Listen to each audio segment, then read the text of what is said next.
we have some real life advice from the funny frogman, martincitopants, over on his second channel, martincitopantsLIVE, with how to be a real YouTuber. Yes, I wish to be an real YouTuber. I very much am interested in this. Let's dive into this sagely advice. Hello again. In this video, I'm going to tell you how to become a real YouTuber who is rich and famous like me. Using these tips, you are for sure going to make it and become the most successful YouTuber to ever exist. Like me. I have 2 billion subs and I am incredibly wealthy. Let us begin. Okay, tip number 1, fucking quit. I'm serious. Yeah, no, honestly, respect. Yeah, I could totally, I vibe with this point. This makes complete sense to me, actually. This resonates with me. If you haven't made a single video ever, if you need permission from me to get started, if you think you aren't good enough to make YouTube videos, you're right. You aren't. Quit. Exactly. Yeah, exactly. So he speaks what's in my soul.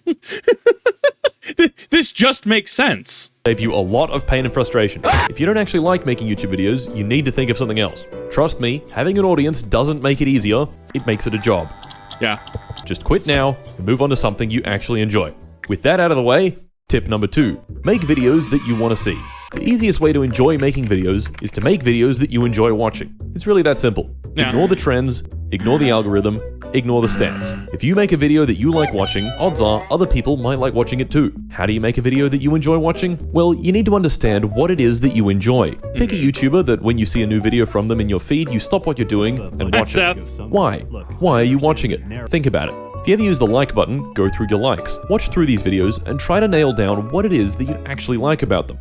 Tip number 3. So I actually really like this. I like that he breaks it down, and I've talked about this in other reactions as well, where like, it's not necessarily understanding something, but understanding the why as to why something is can definitely help. So we've talked about Destiny, right?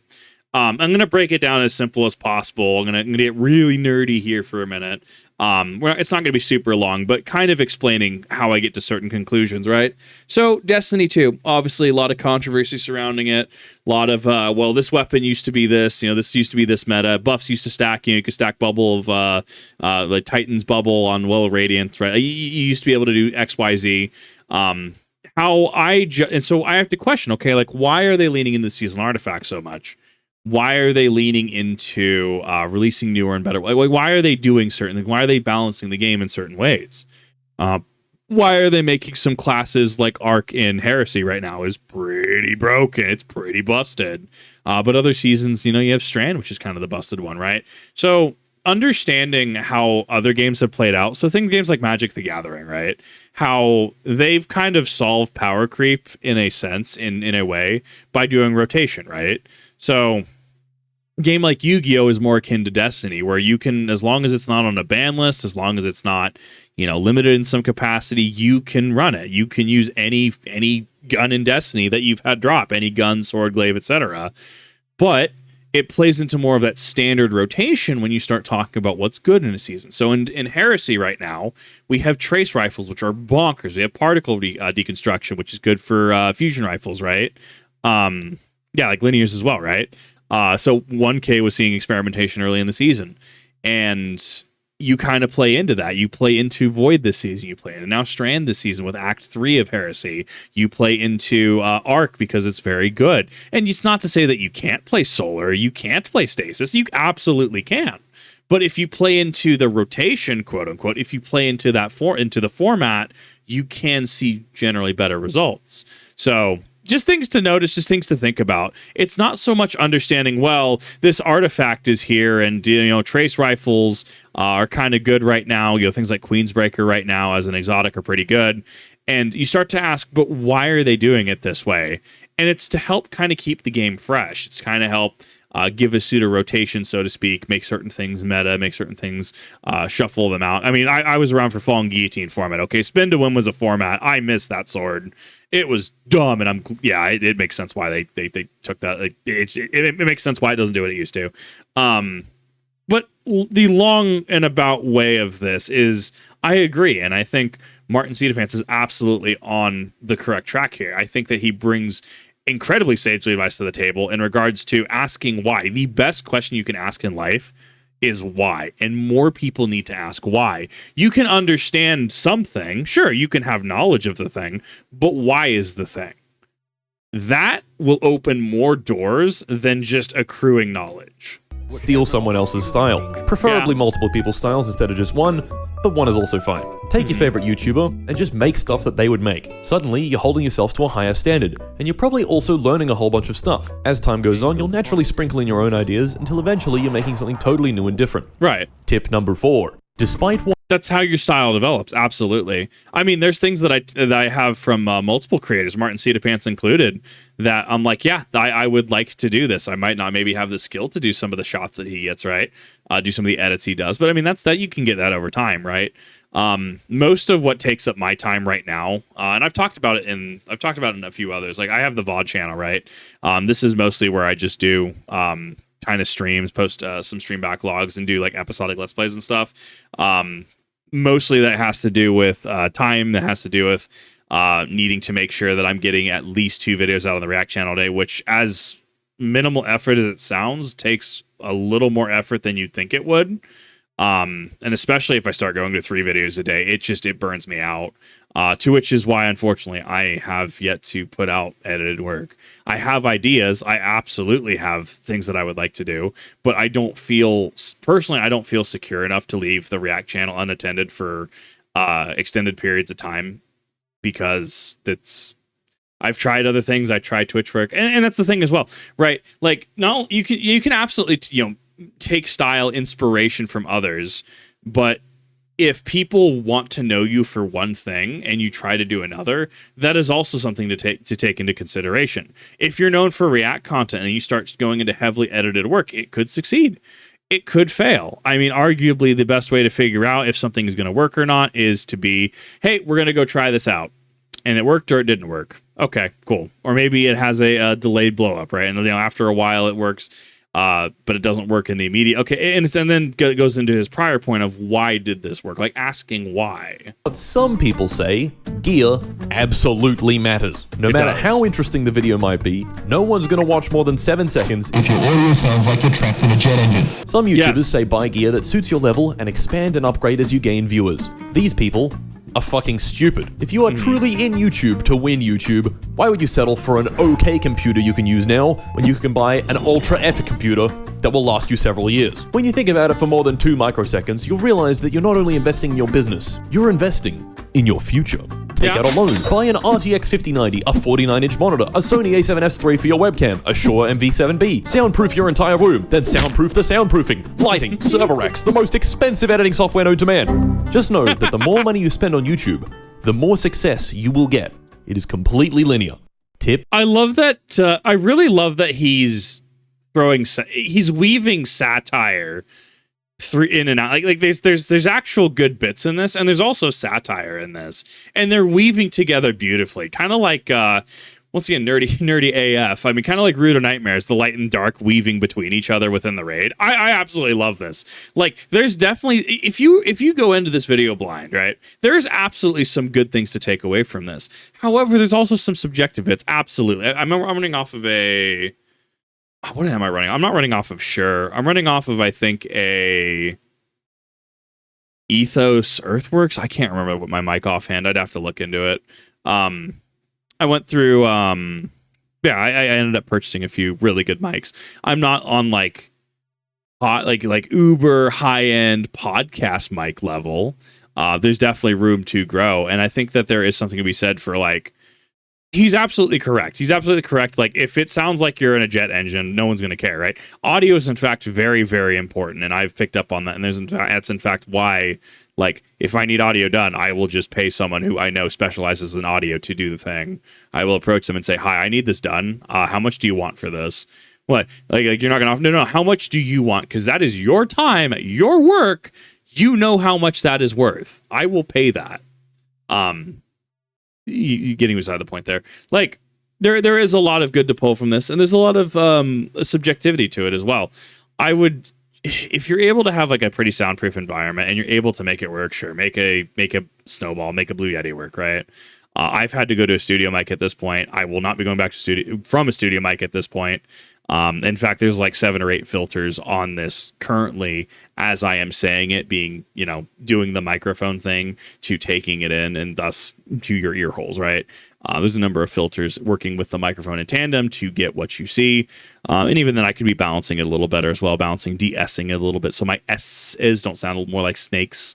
I could be de-essing a little more, but I ran into issue with the de-essing software, so I haven't actually been de-essing a lot recently. Number 5. Don't compare yourself to your competition, unless your competition is doing something better than you. If other channels in your niche are doing something that's getting them a lot of views, hop on that shit quickly. You should feel bad when your close rivals are doing well, and feel good when they do bad. If you don't understand how another YouTuber has gotten so many views on something, this doesn't mean you need to learn more. This means that the game is rigged, and you need to let them have it in the comments. Tip number 6. I mean, that's what I keep saying, though. Like, realistically, right? Realistically, at this point, going into over 2 years, under 3 years doing this, right? Especially doing reactions, I feel that if I was going to blow up in terms of popularity, it would have happened at this point. There are people who have started reacting to people like the Fat Electrician after I have, who, yeah, they have more qualifications than I do. Like, British soldier, Navy men, right? Reacts to the Fat Electrician, right? They have more credence to react to it than I do. They have more skill. They have more life experience. They have experiences that I don't, and thus can add more than I can. I kind of just drone on. I'm already 11 minutes into this 2-minute and 46-second bit that we're currently at right now, right? I've effectively ruined this video, and that's not a self-jab as much as it's like I tend to yap on and on and on and on and on and on and on and on, right? Some people like that. Other people don't like that. No, I definitely compare stats. It's also one of those things I've kind of just accepted that, yeah, like I'm not as good as my competition. At the very least, I can try to be a more ethical creator. I can try to call it hypocrisy where it is. I can try to say, look, it's very easy for me to sit and, and comment on things in comparison to actually making things like martincitopants or someone like the Russian Badger, right? Someone like Shoe on Head, right? Where they have to take the time to be able to create their work, and then their work goes out, and then it can get just demonetized on a whim. Getting a large video project you were working on demonetized hurts a lot more than, oh man, I'm just going to do another React video, right? Yeah, I do absolutely compare, at least subconsciously in my head, right? To try and figure out what works and what doesn't work, because my brain's always running. But the conclusion I've reached is, realistically, if I was going to be like 200K plus person, probably would have happened by now. But I also think there's something really cool about having a dedicated community rather than trying to trend hop and trying to do just like the new biggest trend. And I feel that it breeds a better audience. I feel that it breeds an audience who is more willing to engage, who is just able to kind of communicate at a higher level, I guess. I don't know. Like, there's some conclusions I think you could draw from it. 6. Read all the comments.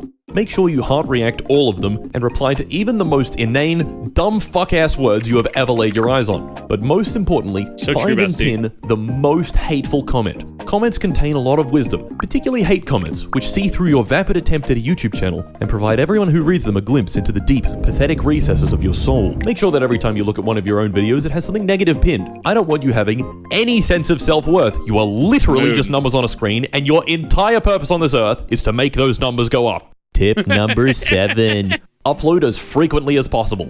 It's all about practice, and the easiest way to practice making YouTube videos is to upload 17 times a day minimum. You'll end up cramming 5 years of practice into 6 months. And you do that another 6 months, that's 10 years of practice. 2 years of this, and you'll be at the equivalent level of someone making videos for 20 years.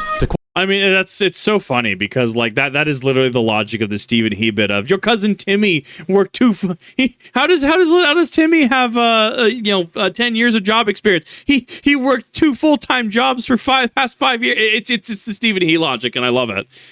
He's not wrong in certain aspects, right? Where the more you do something, the better it can be for you to learn. The other part of it, though, the kind of like the flip side of that coin is if you upload too frequently, and I know this happens with people who watch me. You can stress out your audience. If I were to go back to uploading 4 times a day, if I was able to physically do that again, I think a lot of people would just watch other things, and that's not a bad thing. That's just understanding that like that's a lot of Kip, that's a lot of brain damage in a single day. Multiple days in a row, like that's a lot of brain damage. And yeah, you want to watch something else. You want to vary what you want to watch. That's fine. That's reasonable. It's respectable. It's why I treat things the way I do. You don't have to watch everything that I upload, everything that I put out, right? That's fine. That's fair. You're your own adult. You have your own free agency. You watch what you want, and ultimately, if it doesn't appeal to you, you should feel like you have that freedom of choice.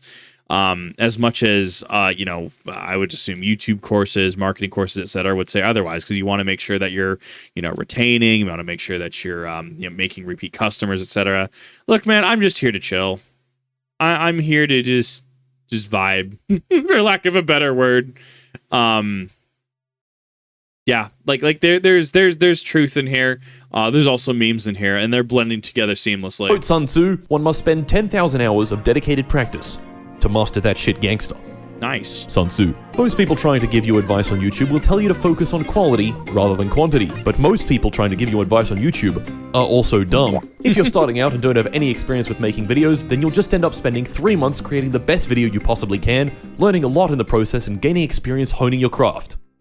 Which is what we don't want. Tip number 8. As the landscape changes, grow and evolve to match your content to it. It's important to always stay on the cutting edge of innovation, and that is why I firmly believe that AI content is the future, baby! In fact, all of my videos from the past 9 months have been completely 100% AI generated by MartBot. Amazing. MartBot is perfectly able to recreate my videos so I don't have to do any work ever again.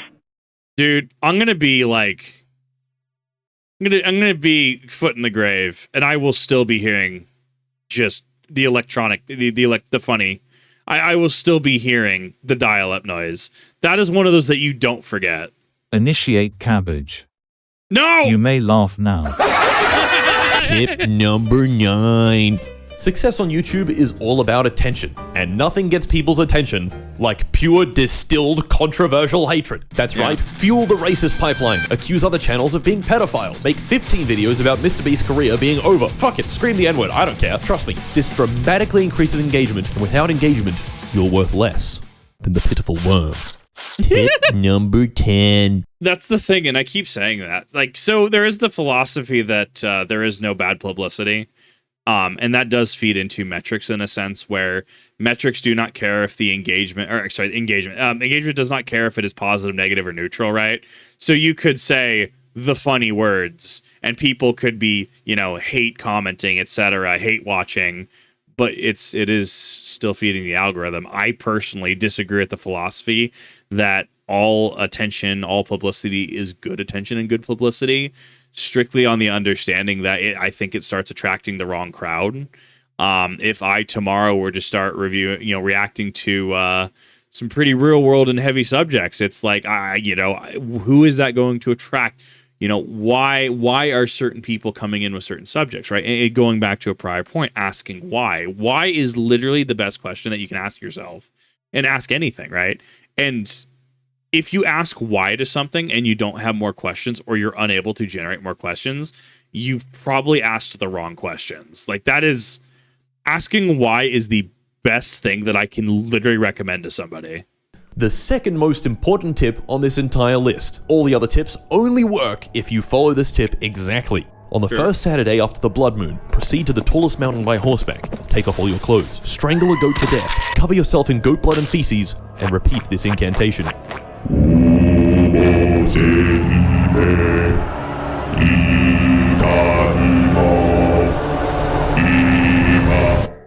Amazing. And finally, tip number 11. What could possibly be more powerful than sacrificing a goat to the blood god? This, the most important piece of advice I have ever been given. Just ask Slanesh for advice. I guarantee it. Something so powerful, it will instantly skyrocket you to unimaginable fame. You need to make sure that you do sub for sub. Okay, bye. Dude, this is great. I loved how I love how this weave back and forth. I feel like a lot of people would watch this video and would leave confused. I think that there's a lot here. There's a lot to unpack. There's a lot to commentate. I think that this is actually a perfect video to react to for people. Like, there's a lot here. I feel there's definitely going to be some people who are going to take this out of context. specifically, earlier to say a slur, say a funny word, right? I feel like there are definitely some people who get upset and take that out of context, but like contextually, this is a shit post. This is a grade A shit post. I absolutely love this. Thank you, martincitopants, for an absolute banger. I thoroughly enjoyed this. Hopefully you all did as well. And alas, I will see you all in the next one.